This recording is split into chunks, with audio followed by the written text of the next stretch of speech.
100 the greatest science fiction movies of all time, in this man's opinion, man. That's what we're talking about. That's the theme of this whole podcast, man. It's me, your boy C, the host of most of the things here on Paprika, man. We're talking about 100 best sci-fi, ranking them from 100 to 1. One a day for the first 100 days of 2022. Trying to get your life right. That's what I'm here for. I'm in your corner. Yesterday, we're just keeping this ball on rolling. Yesterday, we talked about number 87 on our list, The Adjustment Bureau. If you're a fan of, if you're a fan of suit porn, it's there for you, man. If you're a fan of slickly directed, stylish movies, it's right up your alley. Go ahead and check out that Adjustment Bureau. That's number 87 today. Today, we're talking about number 86 on the list. Upgrade, man. Upgrade. It is it's one of those dope business. Directed by Lee Whannell, who directed another movie which is much further up the list than this one. But today we're talking about Upgrade. Not man, not machine, more. A brutal mugging leaves Gray Trace, the dumbest name in fiction history, paralyzed in the hospital and his beloved wife dead.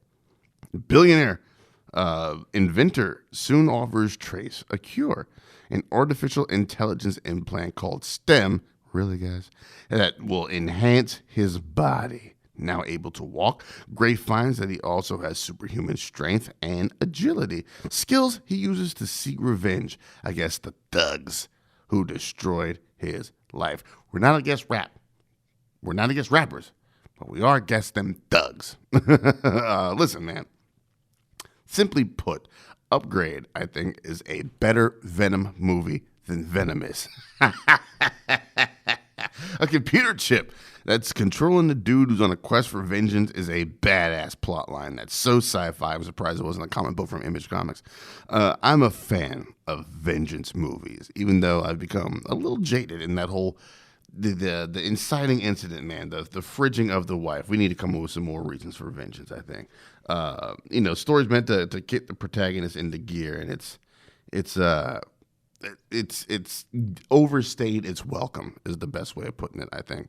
The great thing about this movie is the fight scenes and the cinematography within the scenes. The camera is on a gimbal for the most part, while some of the scenes rotate around it, which makes for a less of a visual fight scene that's like a dance, like kung fu movies, and more like you, the audience, are a spectator when it happens. I think this movie lives and dies by some of those action scenes.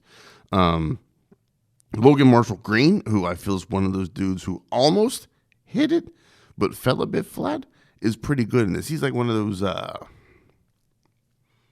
Jai Courtney, Sam Worthington types, but he's actually talented.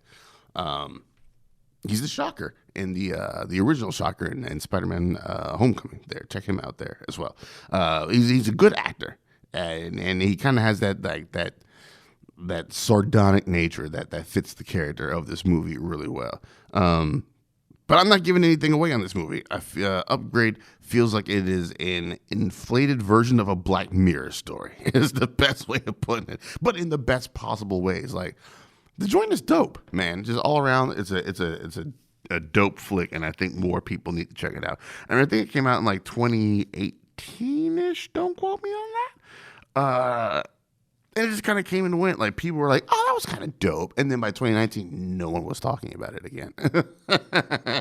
And that's a sad thing, because it really does have some gusto about it. It's got a little bit of meat on its bones, man.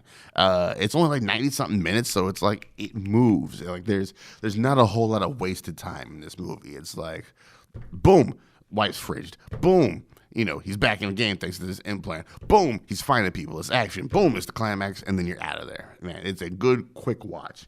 I recommend this movie to everybody because it is one of those bits of dopeness, man, and that's why it is number 86 on this here list of sci-fi movies, man. If you see it, let me know what you thought about it, man. If you haven't, do yourself all the favors and go ahead and check that bad boy out. Again, one of those joints you can rent on Apple, on Vudu, on Google Play, on all those Amazon, all them shits. Check this movie out, man. Upgrade. We'll be back in 24 hours to continue talking movies right here, Pod Breakup.